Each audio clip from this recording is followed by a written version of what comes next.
Hello, everyone. I think I've been put in the panel immediately after lunch because I have a lively voice and we have to get everybody back on their feet and excited for the afternoon. So I'd like to call my panel up. We have a really fantastic group of speakers on this topic, and we're really in a very interesting moment now, coming off the back of COP16 in Cali. So I'll call my panel up to the front, and I'll just start giving a bit of a summary of where we are in the meantime.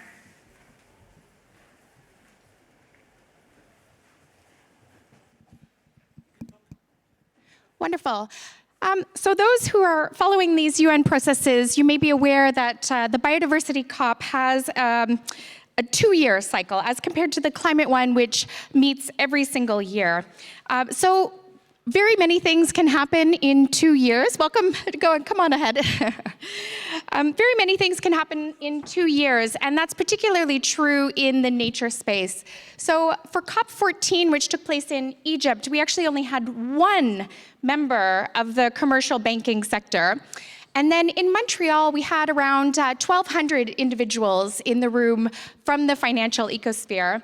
And then in Cali, we had between 4,000 and 5,000 members of the financial ecosystem between the blue and the green zone. So really, that was an incredible surge of interest. But a lot of the commentary coming out of the COP was that as the business community was there in completely unprecedented numbers, and the financial community was really more aware of nature than ever. At the same time, we see with the Living Planet report and other data coming out that nature is declining like never before, and the governmental processes and the policy community is lagging behind.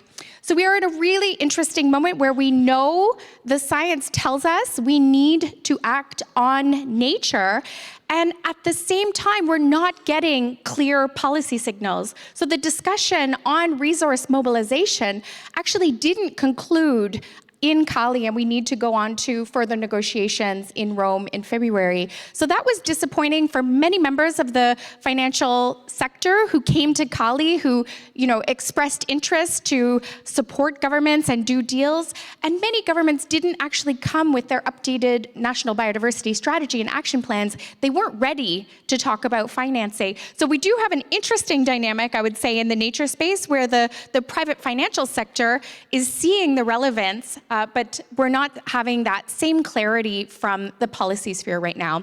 So I would say those regulatory uncertainties probably frame the discussion for the financial sector right now, and really the need to zero in on where is the business case to act on nature, both for the real economy clients and the financial sector. And we do see the importance of focusing on the physical risk, the dependency risk, but also opportunities, because it is inevitable that we transition, and it is inevitable that those financial institutions who are ahead of this curve and aware of the planetary boundaries that we're currently surpassing will benefit from new nature economies. So I think that's a little bit of framing for today's conversation. And I want to start with Antoni Ballabriga. I know it, but my tongue wouldn't cooperate. So Antoni is the Global Head of Sustainability, Intelligence, and Advocacy for BBVA. And BBVA has been a great leader in this space, at the forefront of structuring some very innovative products. And you released one you can maybe tell us a little bit more about on biodiversity recently. And in 2022, you released the Water Footprint Loan, which has been much admired in this space as well. So could you tell us a little bit about your experience from a bank on this road to embedding sustainability and nature as key considerations? And you work in so many very different jurisdictions as well. How does that frame your work when you're looking to develop new financial products?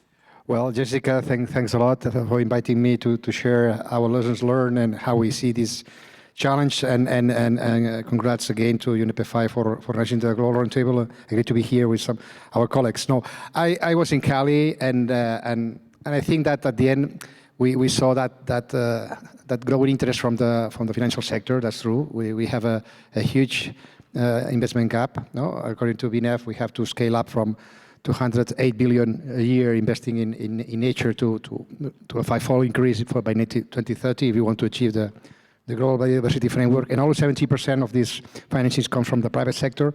So how we are approaching? I mean, we are approaching, I would say, with three key guidelines in our mindset. The first one is to have this holistic approach to climate, nature, and inclusive growth. So all are interdependent. We cannot understand one without each other, without the other. So that's important. We also want to ensure that we have a single conversation. So we are managing, using this, let's say, the same processes and developing tools that are intrinsically connected and engaging with our clients in a single conversation. I think it's important. That's a lot of the lesson learned. And the third idea that guides our mindset in this approach is we have to innovate. We have to learn by doing. We cannot wait to have the perfection of data and others' impacts and whatever. We have to act as soon as possible. No? So we have been using TNFD framework and the target setting guidelines from UNEP FI on how to embed nature into our lending portfolios, into our policies, in our capability training and all that. I don't want to spend a lot of time on that, but on the client engagement on solutions, as I said, we want to innovate, we want to be inspired by others, we want to become first movers and see how we can learn. Later we will have to scale up, but we have to see how we can learn. And you have mentioned some of the initiatives, and I think it can be useful to share a little bit some specific practices. No? Yes, we have been focusing on water, we have been focusing on food system, on agriculture, which is quite relevant in our footprint as we have a strong presence in Latin America and emerging economies. And that's the reason why, well, we launched a first water footprint loan with the Iberdrola with 2.5 billion euros that will link KPIs on water stress. So that was a first example. Then also we have also embedding KPIs linked to nature into KPI solutions on sustainable supply chain finance. A good example is the facility that we have with Nestlé in Mexico with 2,000 suppliers, no? And some of the metrics that we assess there are related to nature, considering the strong dependencies they have and impacts they have in nature. So that's another good good example. A third example is how we try to use market standards that we rely on in order to guide our clients to see what makes sense or not makes sense. That with MSC in shipping or regenerative agriculture, shipping in fishing, regenerative agriculture certificates. That also helps to move our clients and help our clients in the transformation. So regenerative agriculture is gaining momentum also in our portfolio. And then finally, also we are trying to innovate in funding mechanisms for BBVA. No? So we issued a first water bond with the IFC, $50 million just a couple of years ago, 1 year and a half.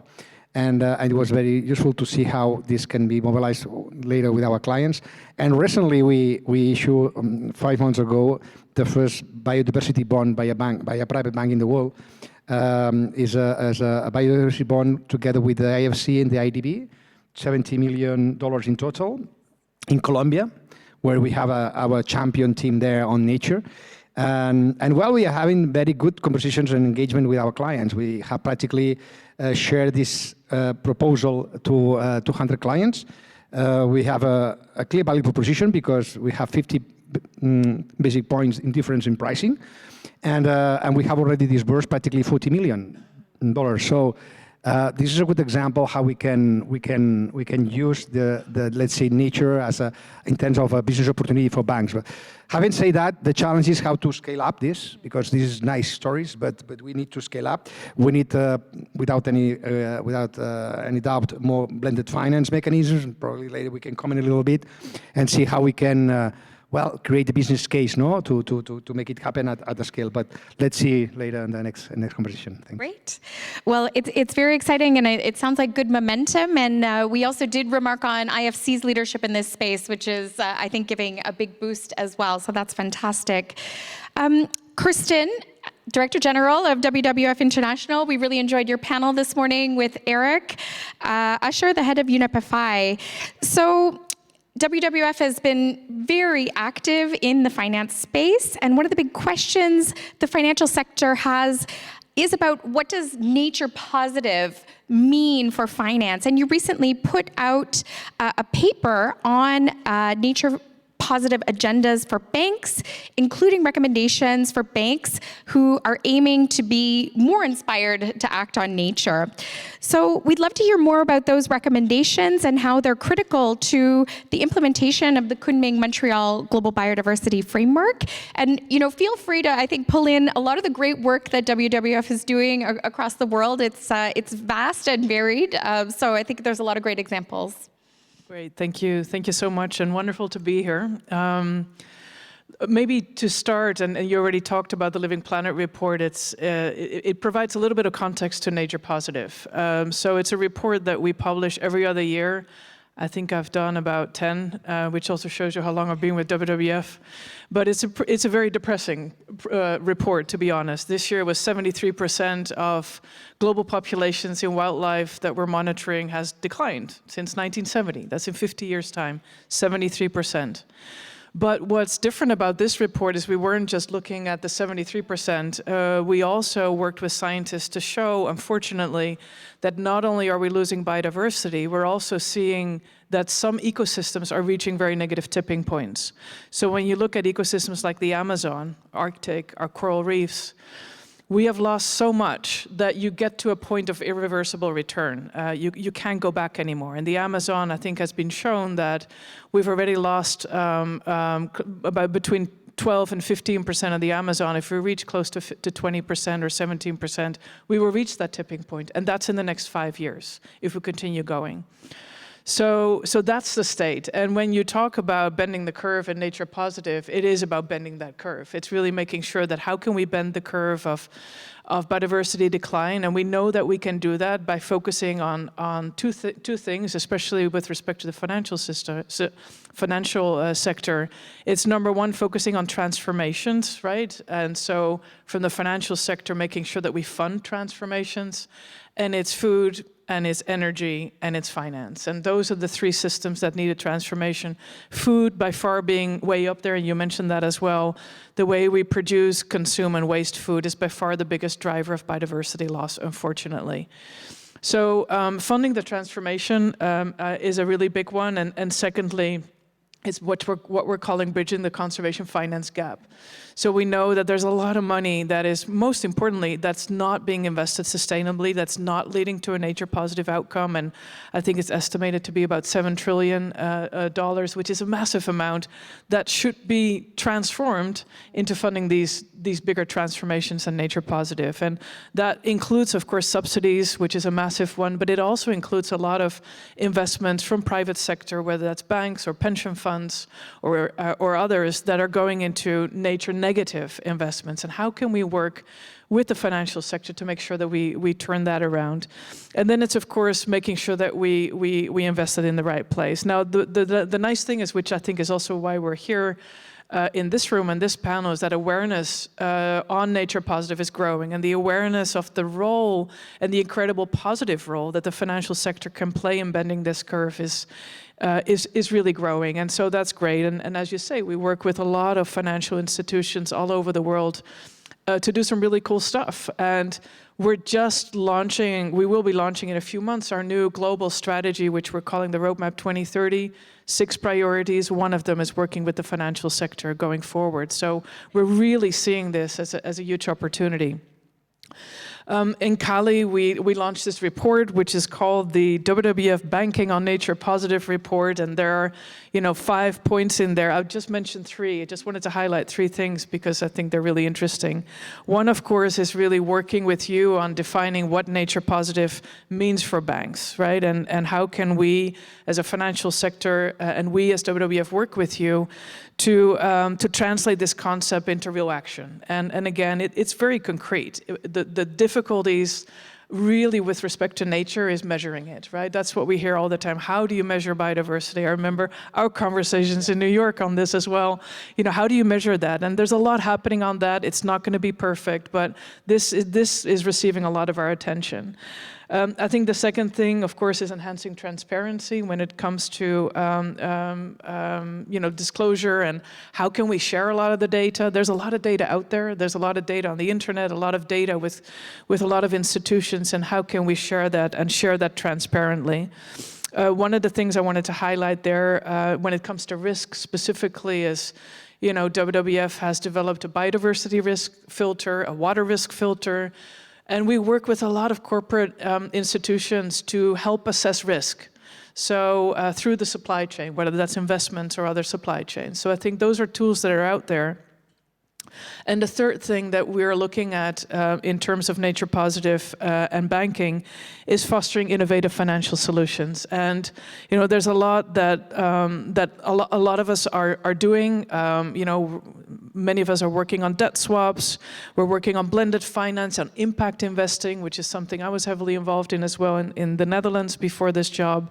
But one of the cool things that we worked on is what we call the Dutch Fund for Climate and Development. And I'm just highlighting that because it was an initiative that we developed many years ago together with the Dutch government. It was a blended finance mechanism where the Dutch government basically stepped in to cover the initial risk.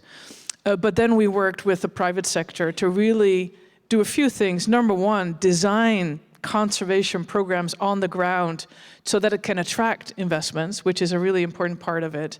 And in the end, that generated billions of investments from the private sector into nature positive programs. And so all that is to say, it requires something from both of us. I know it will require something from us as well. You don't just attract finance into nature positive programs automatically because we're so used to working with philanthropy.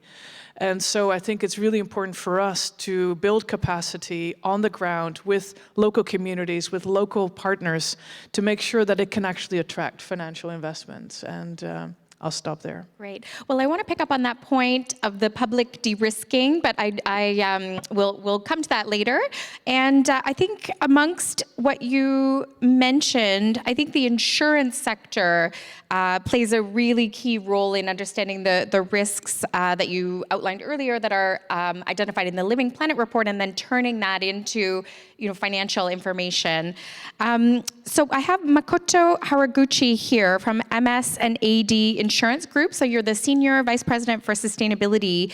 And MS&AD has been one of the TNFD members, the task force members, and really a leader in this space. Some quite exciting work there. And the word portfolio might take a totally different meaning for the insurance sector compared to banking, for example, and especially when we talk about nature-related risks and turning that into business-ready information. So you've been at the forefront as an insurer who is embedding nature in the broader risk management considerations, and you've been one of the first to actually release a TNFD report from an insurer as well, which is a great example. So we'd love to hear, you've now launched your second TNFD report, and you've significantly contributed to the nature positive framework that UNEP FI has been working on with the Finance for Biodiversity Foundation, and that's also well aligned to the WWF approach. So what have been the key learnings from your insurance group along this journey, and what are the main areas that you see the insurance sector really needs to work on to make progress next? And I think in all of this case, we're framed by a changing policy climate in the world right now. So really, how do you embed this in the business of insurance in that context? Yeah, absolutely, Jessica. Hello, everyone. So thanks for commenting on our TNFD journey. It's not an easy way, I may say, as a TNFD task force member. Since 2015, the MS&D's fundamental sustainability strategy has been based on the concept of green resilience. So to incorporate nature into broader risk management procedures. So this green resilience concept aims to increase the resilience of local communities to natural disasters by understanding the value of natural capital, managing it sustainably on a daily basis, and using it to revitalize local economy. So as Japan heads towards a society with declining population, so if nothing done, the regional economy will stagnate and the insurance market will shrink. And there will be no one to sustainably manage the local natural capital, so the resilience of local community to natural disaster will decline. We understand that this will have a negative impact on our sales and loss ratio in long term. So from an underwritten portfolio valuation perspective, I would like to share with you how the insurance sector differs from other financial subsectors. We have long assessed the natural cat risk of each underwritten assets and, where possible, provided information and consulting to our clients to help them reduce their risks. Such loss prevention activities also could help us to reduce our loss ratio and improve our profitability. TNFD recommends a location-specific approach as its core framework. This is the approach that insurance companies have been taking for some time in assessing the physical risk of climate change. So we have released a SaaS-type platform, Flood Risk Filter. With this platform, companies can simply register the location of their assets and receive a high resolution of flood risk assessment according to IPCC scenarios in low cost, allowing them to prioritize measures to reduce their climate risks. So we also provided this tool to major banks. The banks calculated the credit-related cost expected to be incurred by 2050. When those costs are averaged out over a year, it's shown that the impact on current annual basis business performance is limited. So as a result of such case, banks no longer need to discuss climate change adaptation measures with corporate clients. This may be a reasonable decision-making from the perspective of single materiality. However, they were no longer to be able to contribute to the transition of the improving economic and social resilience. So assuming that a similar difference could also occur in nature-related issues, so we try to location approach as the first step of our journey of risk assessment in line with the TNFD framework, taking the initiative in the TNFD pilot project by UNEP FI. So we participate in the UNEP FI TNFD pilot, the natural rubber industry in Indonesia. We realized that there was no map showing the distribution of rubber plantation in Indonesia. So the UNEP FI advisor suggested that we use our Indonesian economic statistics as a proxy, but we wanted to try the location approach with LEAP. So in collaboration with a nature data startup, we first collected data on the distribution of rubber plantation from academic reports, and then used a distribution prediction model that utilized satellite imagery of vegetation and AI. In this way, we are able to accurately identify the location of rubber plantation areas and create a digital map.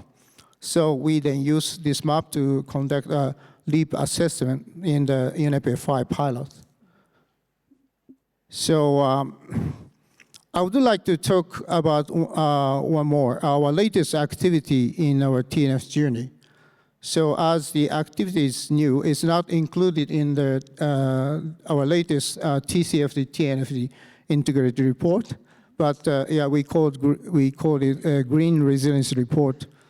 In September, MS&AD signed an agreement with the largest conservation organization in Japan to work together to achieve nature positive. So they regularly conduct a scientific survey of impact of business on nature throughout Japan and hold reliable primary data. So this agreement will allow us to learn the expert knowledge. So in response to this agreement, we revise our policy on the sustainability to add it clause to the policy that states that we will confirm in advance the extent to which the client is considering biodiversity of nature for new cases of clients of solar power plants and onshore wind power plants and biomass power plants. So we have decided to revise our group policy as we believe that the information on nature-related risks such as bird strikes and landscape destruction is helpful for clients to avoid, mitigate their business risks, and encourage them to integrate such risks into their enterprise risk management cycle. I quit here. Thank you very much. Great. Well, that does sound very ambitious, and I would be interested, just as a quick follow-up, is you mentioned the risk management element, but does the policy really communicate the business benefits, and what would those, in broad terms, be? Yeah. Excuse me. How is the business case made for the more ambitious policy? A business case. So, for example, right now we are starting the engagement with the sector-wide, not the solely company. So, right now we are a TNFD task force member. Many companies come to us to how to start the nature positive actions or something like that. So it's a great opportunity for us to engage with the board level of the corporates of our clients. Yes. Great. That could be a great opportunity for us. Great, and we've heard from many of our members actually that their clients are welcoming more engagement on this topic because they're looking forward to the opportunity to be rewarded for the actions that they've taken already and for their ambition. So Lauren, you're the Managing Director of NatureVest for the Nature Conservancy, and so much innovation in this space has come out of TNC. So in your role overseeing the impact investing team at TNC, you identify and structure impact investment transactions. And we heard about some of this work on the main stage for the summit yesterday, which was fantastic. So you've closed deals across Africa, Asia Pacific, and the Americas, and worked with a really varied group of stakeholders to find financial solutions and innovative ways to value and invest in nature. So as you stand now, what do you see as some of the big learnings that banks and insurers could explore untapped opportunities to contribute in this space towards nature positive?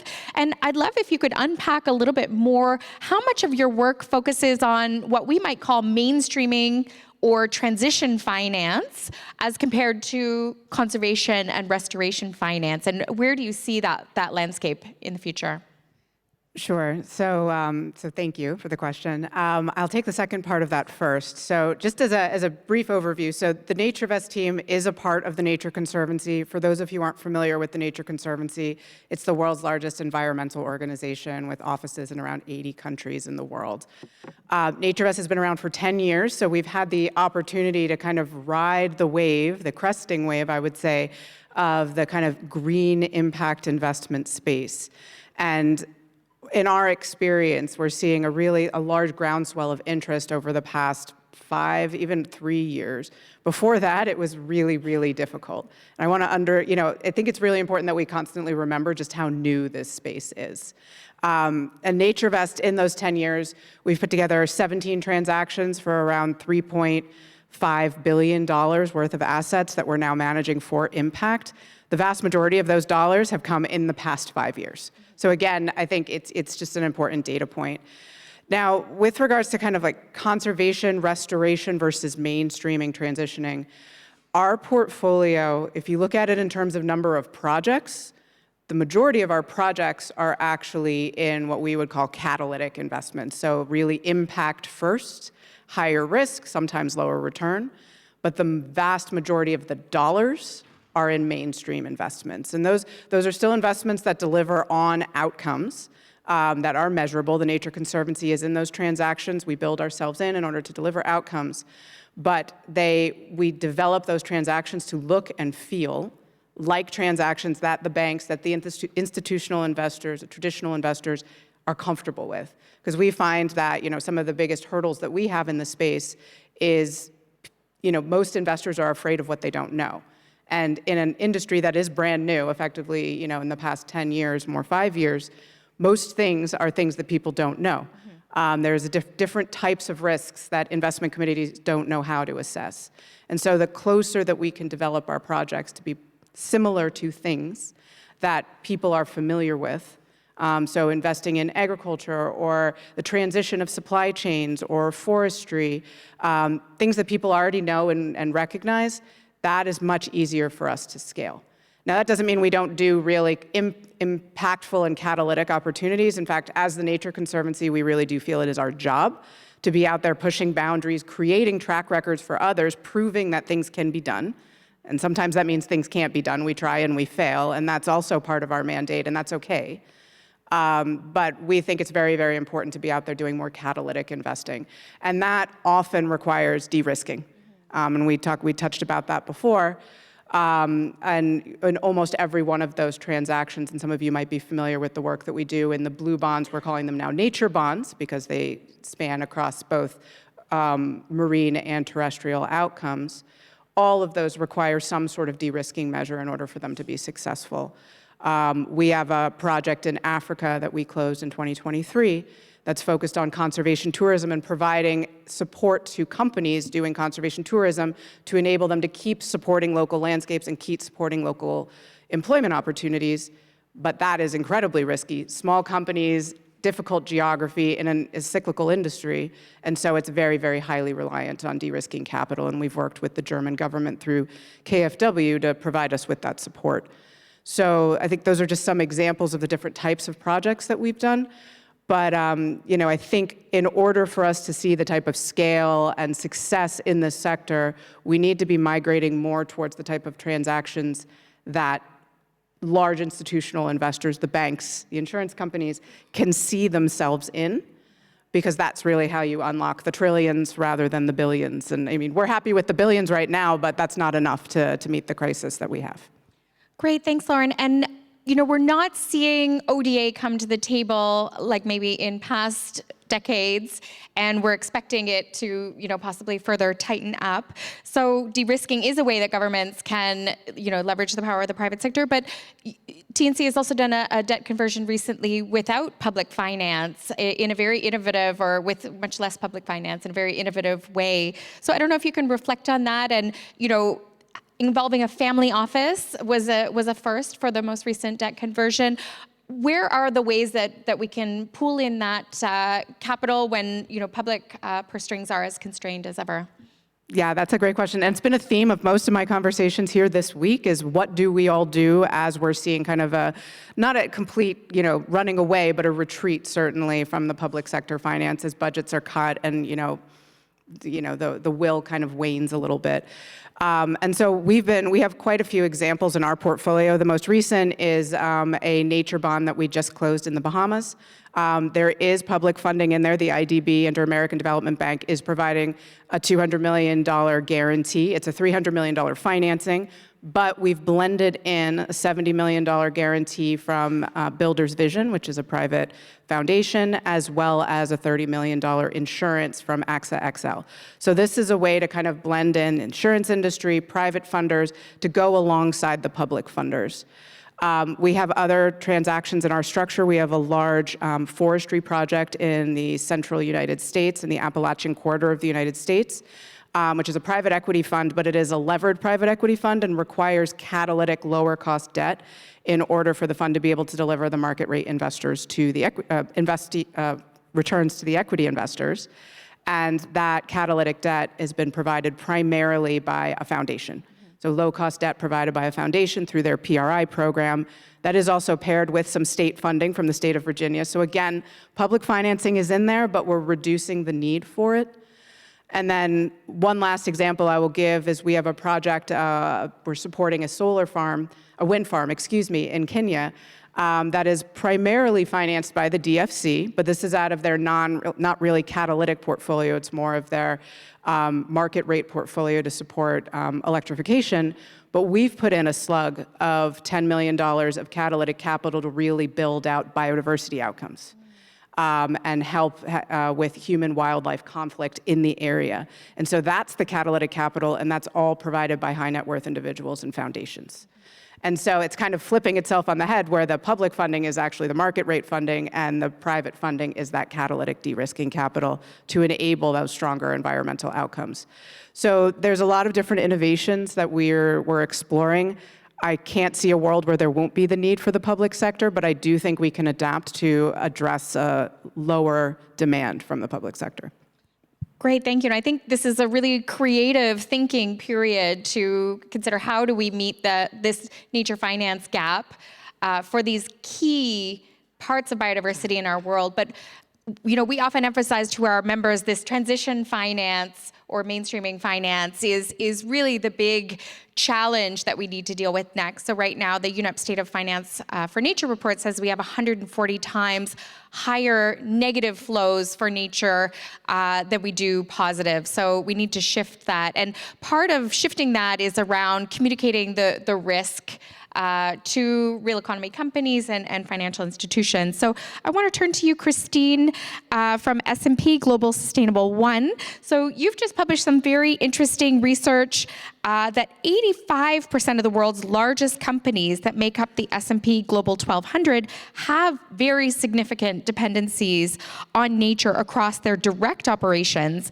And 46% of these companies have at least one asset located in a key biodiversity area, exposing them to future reputational and regulatory risks. And I just want to connect to the point that Kirsten made on the panel with Eric this morning, that 7 out of 10 of the countries, I think it was with the most biodiversity hotspots, their financial supervisory entities are not looking at nature risk. So there's actually a disconnect between the supervisory entities who are looking at nature risk and actually where that nature risk is in the world. So that's a big concern.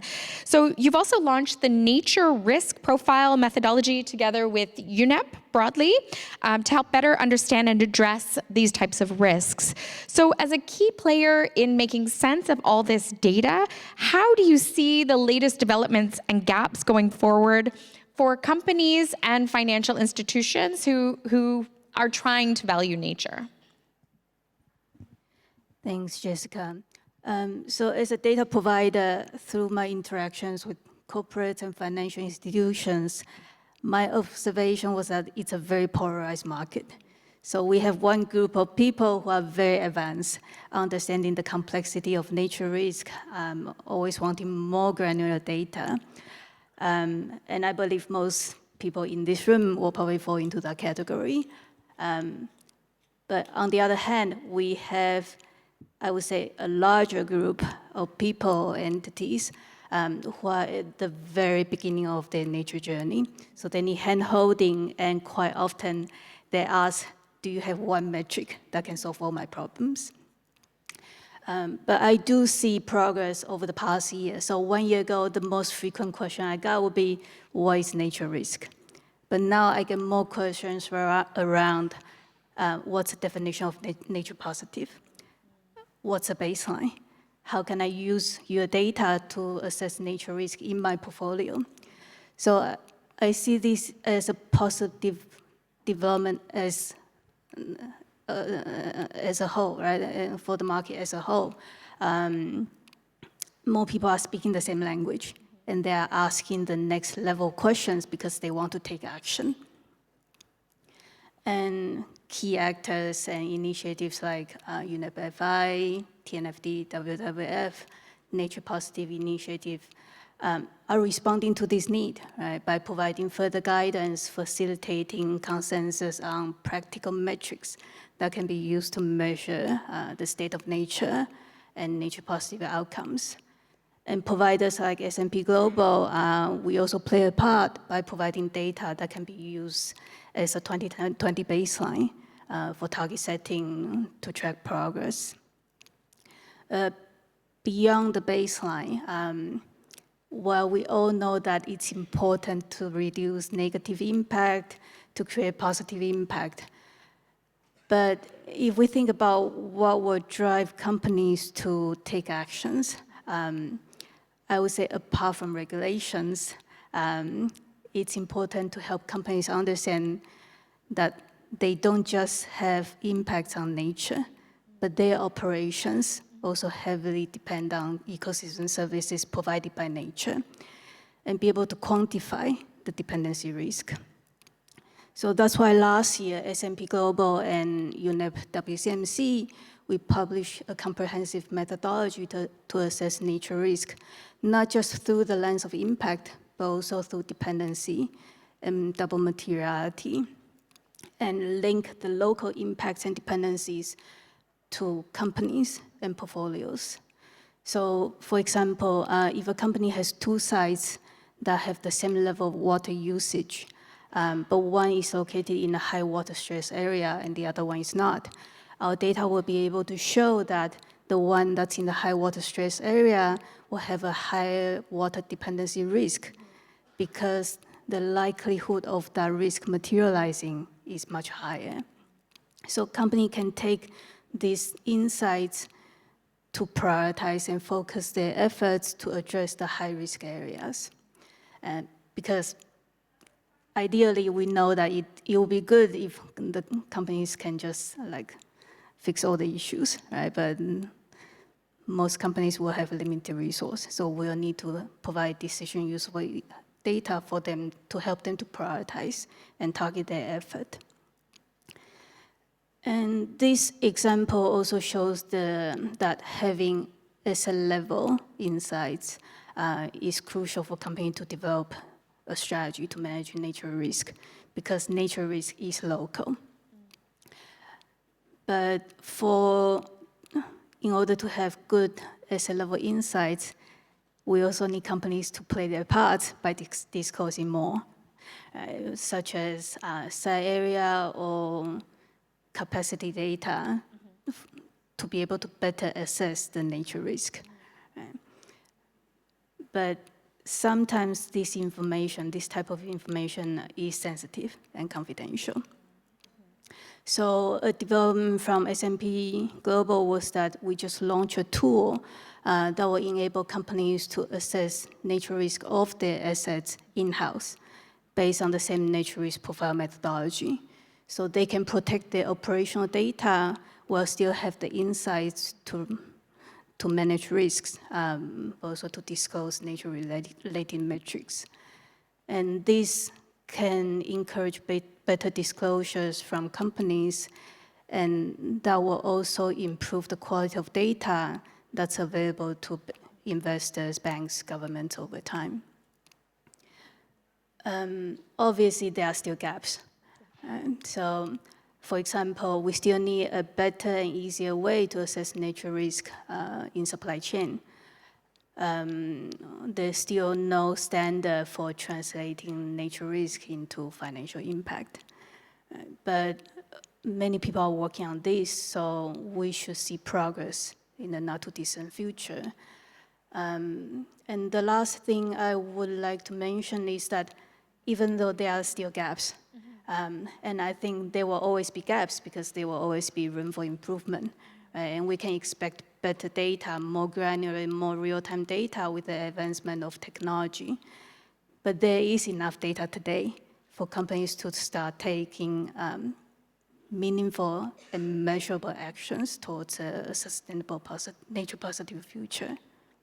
And the real economy companies that you work with, how much of their demand for that information comes from them being aware that there is a risk and they need to understand their dependencies? And how much does it come from being asked by a financial institution to then, provide that information? I think a lot of that will come from the financial institutions. That's why financial institutions play a crucial role in all this. So companies will come to us and say that, all right, they need to disclose their nature risk. How can they do that? And that might be because they want to have access to capital, or they are requested by the investors to disclose the information. Great. Antoni, do you want to go ahead and respond on that? No, I would like to build on Lauren's point about the risking and blended finance and how to mobilize more capital on nature resolutions. I would say that it's even more complicated than the risking. I mean, it's because there is a lack of revenue streams at the end of the day. So it's different from mitigation, where you have technological risk, country risk, and we have to have blended finance to trap private capital at a scale. So what we see in the new quantified goal that we saw in Baku. But here in nature is even more complicated because we don't have any price on nature practically. So water is free practically everywhere in the world, practically. No, it's not priced properly, no, and that creates, well, these market failures that we have there. So in carbon, well, carbon pricing is helping in that sense, no, to mobilize and take mobilize decisions, relevant decisions. One country joins again the Paris Agreement because there is a carbon adjusted mechanism, maybe. So that's happening, and companies investing because they have to transform. They're going to have less free, according to the ETS system, for instance, in Europe. So that tracks decisions and financial decisions that are relevant and decisions that are taken by companies. And then the financial sector helps the companies to invest, no? And this is not happening on nature, I would say, in general. No? So it's even more complicated.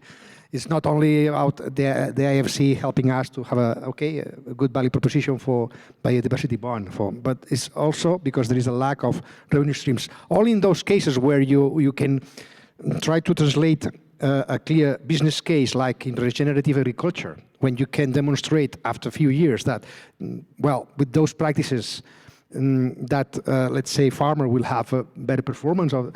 It's all in those cases, or if you reduce water stress for certain activities that have high dependency, there are a lot of nature-based solutions that are not well priced, and that market failure is even more complicated. So I think that's something that obviously that we are not going to solve now, but it's something that absolutely critical if you want to have the clear signals, no?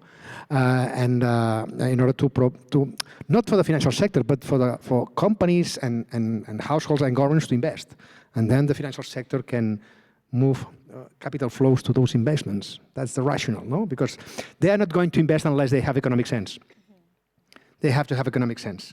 We can have some investors or some philanthropists that say, okay, I'm ready to pay a green premium or an additional cost, but at the end, if you want to have the scale that we need, it has to have economic sense. So we have to solve these market failures. Our clients have to invest, and then we as a financiers, we can follow and help them to make this transition. So I want to pick up on this because we've had such a lot of momentum on nature, and it looks like we're heading for a possible standstill if policy is not following and not getting that case. So what does progress look like in this current space? So we've drilled down on progress is about safeguards and risk and due diligence, and then getting ready for these opportunities in the pipeline. Maybe no progress can be made without policy, so maybe progress is just that advocacy message over and over. But I'd like to maybe start with Makoto and work our way back.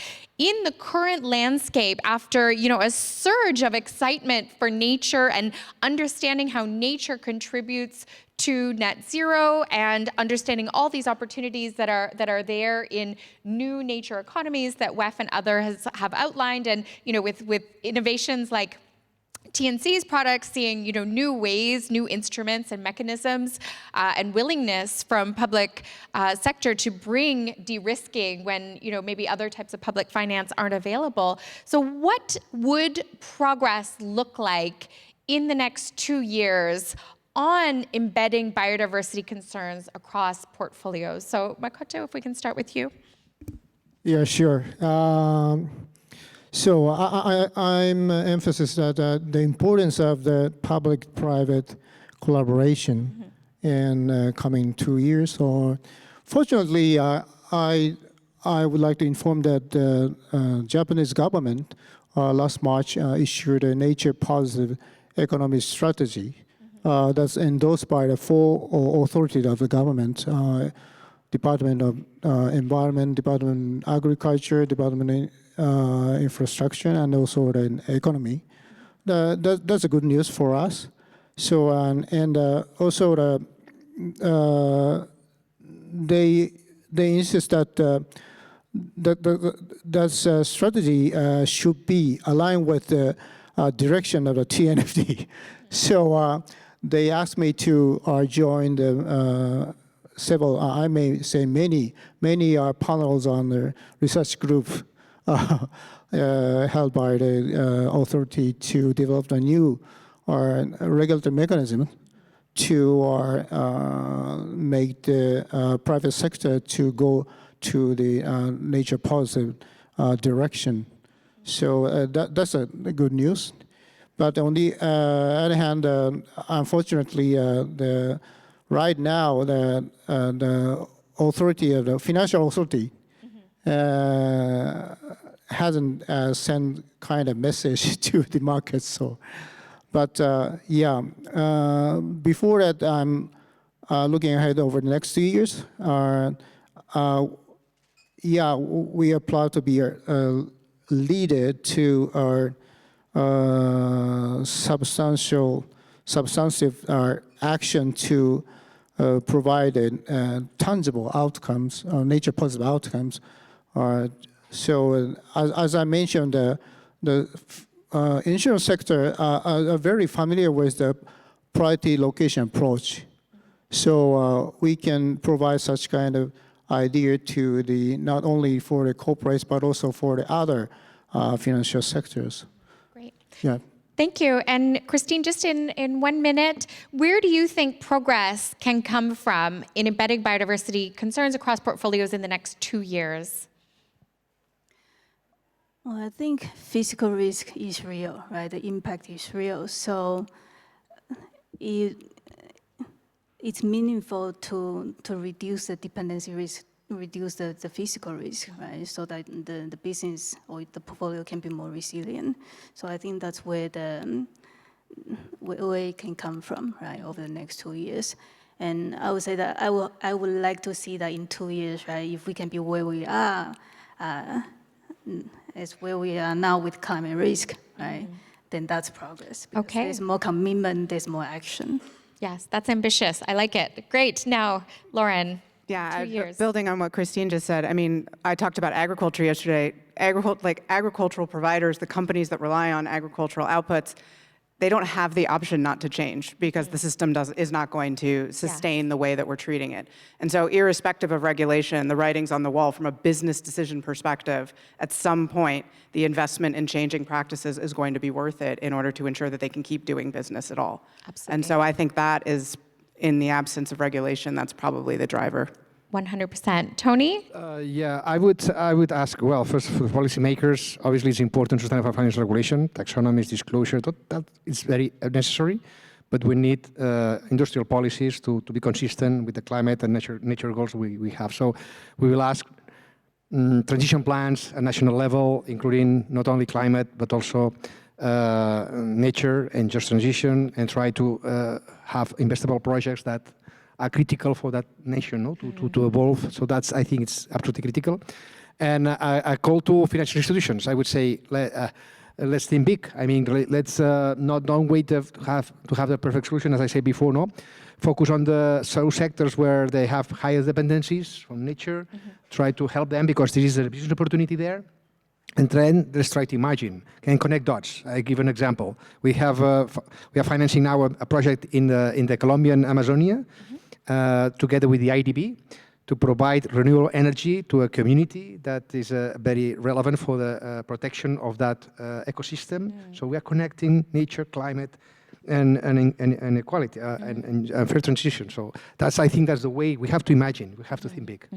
Great. Kirsten?